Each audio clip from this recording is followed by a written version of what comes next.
जय हिंद,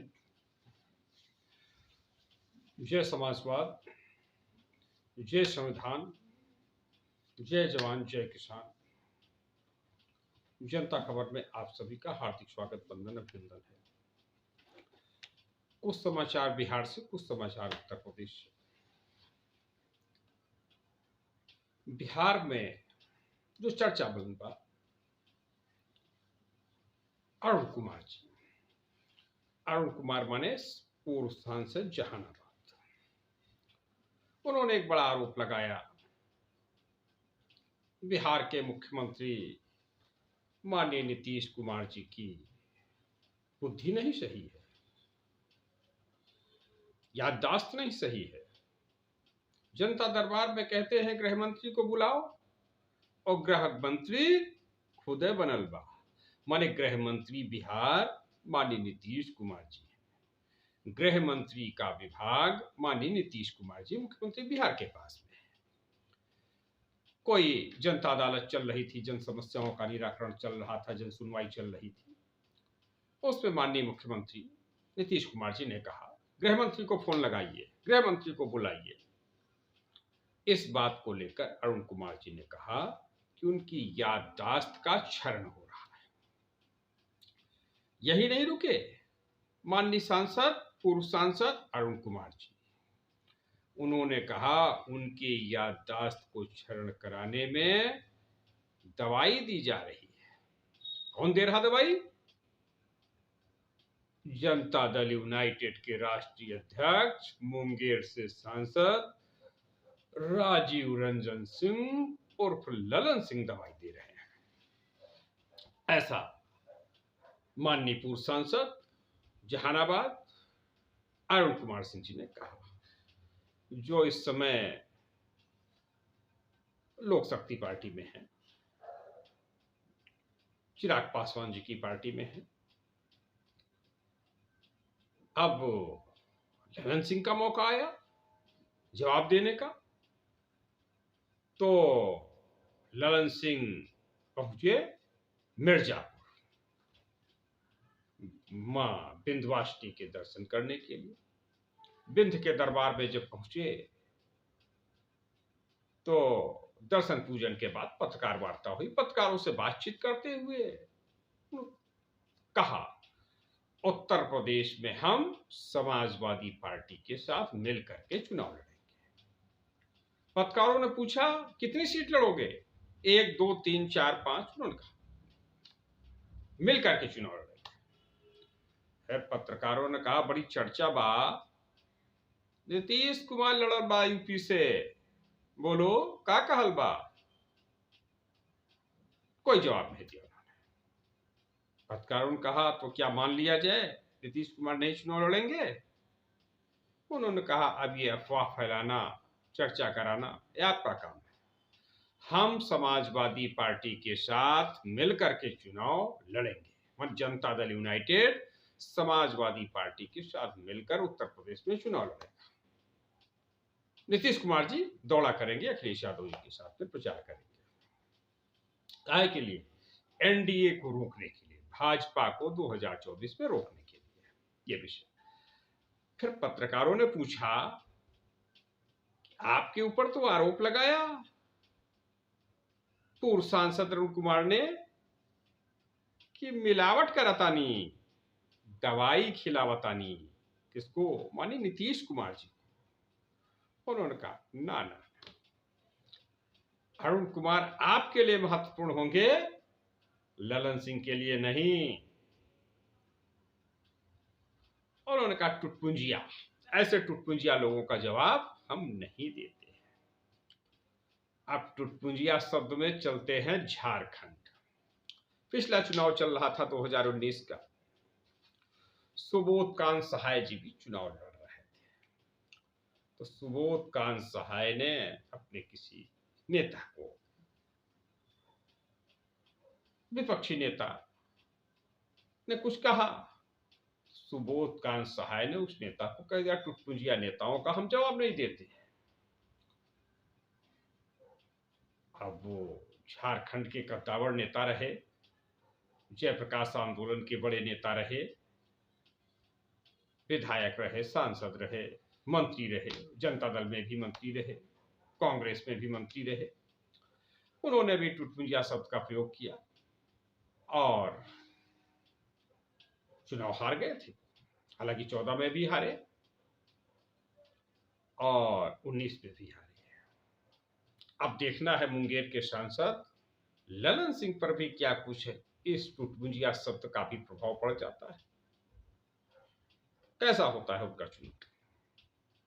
ये चर्चा है बिहार की राजनीति और थोड़ा बहुत उत्तर प्रदेश में भी, चूंकि उत्तर प्रदेश में मां विंध्यवासिनी के दर्शन करने वो आए हुए थे। उनके साथ जनता दल यूनाइटेड उत्तर प्रदेश के संयोजक श्री सत्येंद्र पटेल जी भी थे और जनता दल यूनाइटेड के तमाम कार्यकर्ता नेता बंधु थे। ये तो खबर हुई मिर्जापुर की, बिहार की। अब दूसरी खबर जो चर्चा में है वो है देवरिया में अखिलेश यादव का जाना। अखिलेश यादव जी के तो देवेश दुबे, वहां पे लड़ाई हुई, प्रेम यादव सत्यप्रकाश दुबे के बीच में विवाद चल रहा था। प्रेम यादव की हत्या हो गई, सत्यप्रकाश दुबे के परिवार में 5 हत्याएं हुई, किसी तरीके से उनका एक बेटा बच गया और जो देवेश दुबे बच गया तो राहुल गांधी अखिलेश यादव ये सोच करके गए थे, जो मीडिया ने बताया कि भाई दोनों परिवारों से मिलेंगे, दोनों पक्षों से मिलेंगे। तो दोनों पक्षों के मिलने के संदर्भ में देवेश दुबे ने कहा नहीं, हम अखिलेश यादव से नहीं मिलेंगे। तो इस पर बड़ा चर्चा हुआ कि भाई क्यों नहीं मिलोगे। तो उन्होंने कहा कि 2014 में समाजवादी पार्टी की ही सरकार थी उत्तर प्रदेश में, उस दौरान ही प्रेम यादव को राइफल खरीदवाई गई, उसको मजबूत बनाया गया, उसको जो दादागिरी थी वो चलती रही, गुंडाई चलती रही, बदमाशी चलती रही, ऐसा देवेश दुबे का कहना। और ये भी कहना कि हमारे जो मंदबुद्धि चाचा थे उनकी जमीन लिखवा लिया, खिला पिला करके, बहला फुसला करके, ये जिसका केस चल रहा है, ये प्रकरण वहां का। तो उसमें अखिलेश यादव ने एक जो खास बात जो पूरी मीडिया ने उछाला, जो चर्चा बा, जिस प्रकार से जब इंदिरा गांधी की हत्या हुई उसके बाद प्रतिहिंसा हुई, प्रतिक्रिया हुई, सिख परिवारों की हत्याएं हुई, सिखों की हत्याएं हुई, सिखों का नरसंहार हुआ, हजारों लोग मारे गए।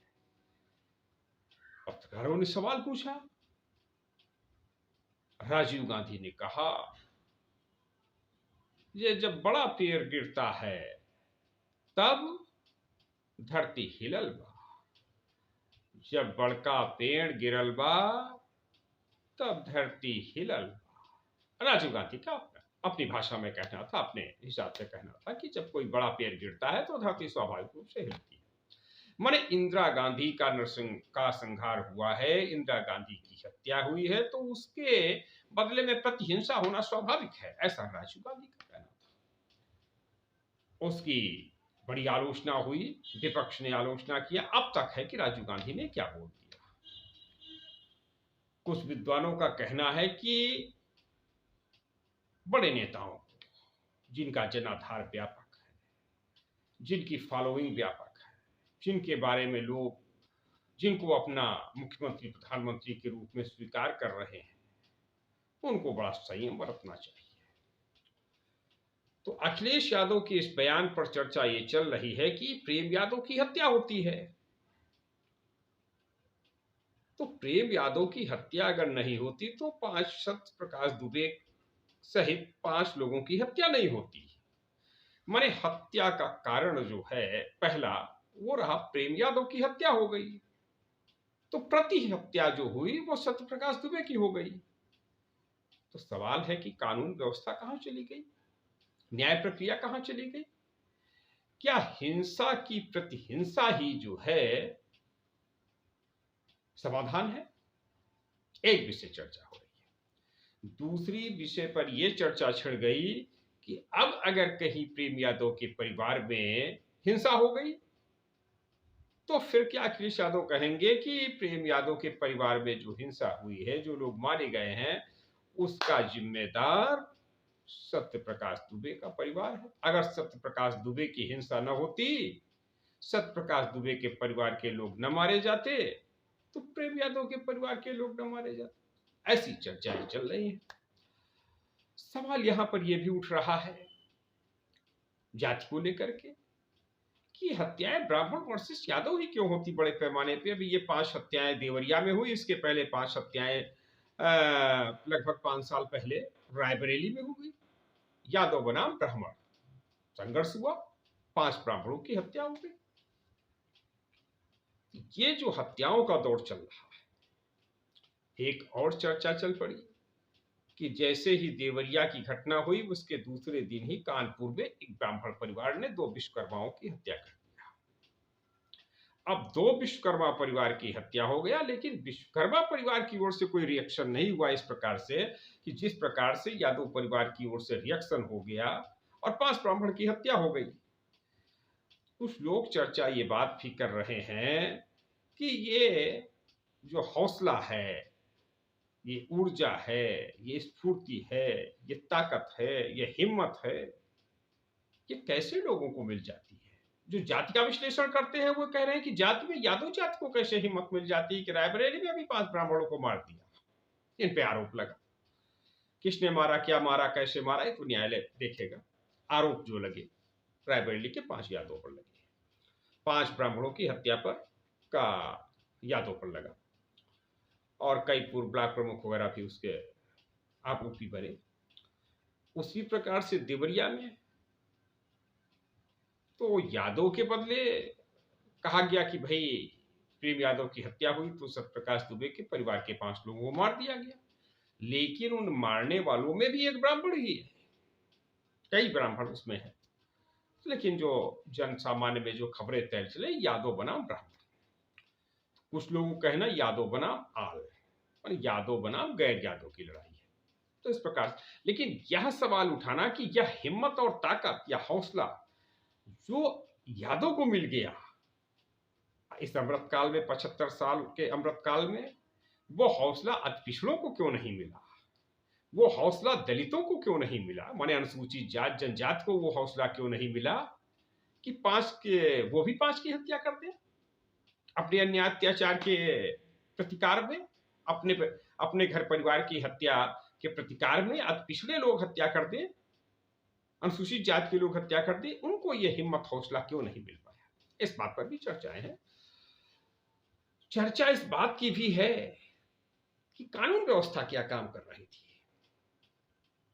किस प्रकार से हत्याएं हो गई, एलआईयू क्या कर रहा था, पुलिस क्या कर रहा था, जिला प्रशासन क्या कर रहा था, या जो जमीन के विवाद आते हैं उनमें राजस्व विभाग की भूमिका।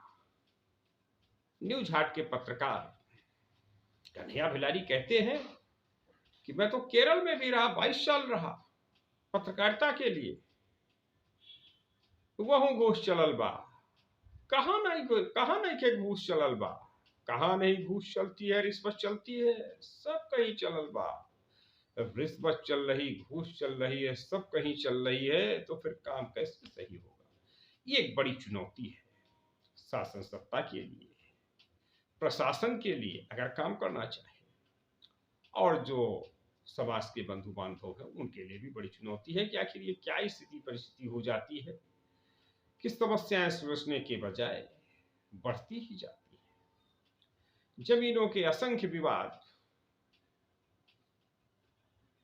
जेलों विवाद न्यायालयों में लंबित है, असंख्य लोग, लाखों लोग देश प्रदेश की जेलों में बंद है, जिनकी कोई सुनवाई करने वाला नहीं, कोई अधिवक्ता गण नहीं, हाई कोर्ट सुप्रीम कोर्ट नहीं पहुंच पा रहे हैं।